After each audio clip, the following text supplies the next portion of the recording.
Basketball lovers, good day para sa inyong PBA update. Update tayo sa mga rookies na kapipirma lang ng kontrata.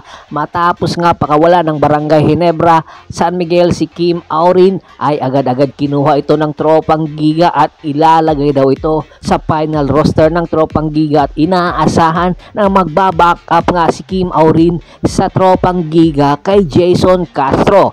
Samantala, ang Meralco Bolts, si Gigo Dario at si Sean Jackson pinapirma ng one conference contract.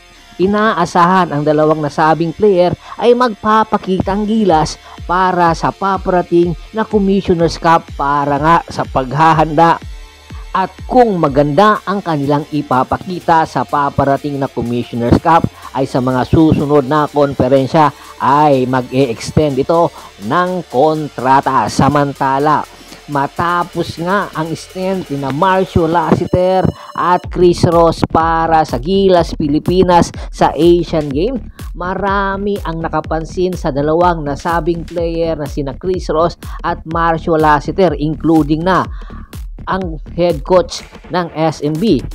Mukhang nagkakaedad na nga si Marcio Lassiter at Chris Ross. Sa edad nitong 36 years old, si Marcio Lassiter at si Chris Ross ay 38 years old. Mukhang kinakailangan na magpabata ng lineup ng SMB. Binigyan ni Coach Tim Cone ng pagkakataon na mabigyan ng minuto si Marcio Lassiter at Chris Ross sa nakaraan Asian Games. Sa first game pa lang nila hanggang sa finals na kung saan lumaban nga ang Asian Games or ang Gilas Pilipinas sa Asian Games ng gold medal ay hindi talaga nakitaan ng magandang minuto si Lassiter at si Chris Ross.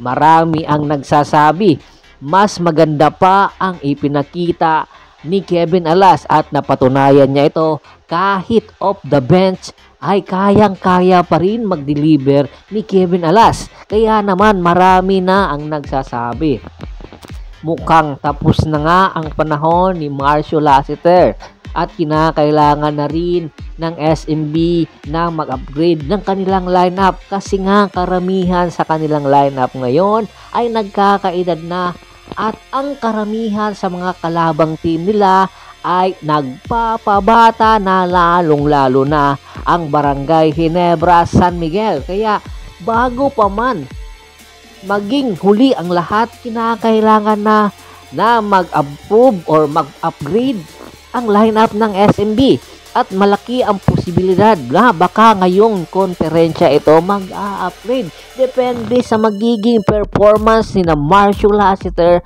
at ni Chris Ross. Kung maganda pa ba ang ipapakita nito sa SMB ay pwede pa magkaroon ito or mag-extend ng isang konferensya. Pero kung hindi na, abangan natin ang mga susunod na takbo at tiyak ay kukuha ito sa kanilang mga farm team ng mga players na batang-bata.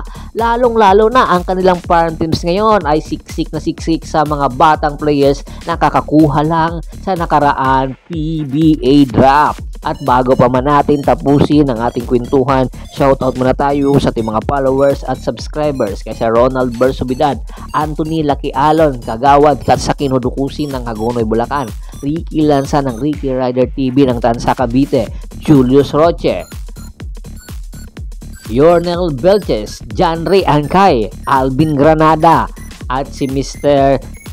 Criston Mariscal. Marami pong salamat sa walang sawa nyong pagsuporta. Pakibisita na rin po ng Facebook fanpage ko. Paki-like, paki-follow, paki-share. Ganun din po sa YouTube channel ko. This is Percival Monteron once again. Don't forget to subscribe my sports channel. Marami pong salamat.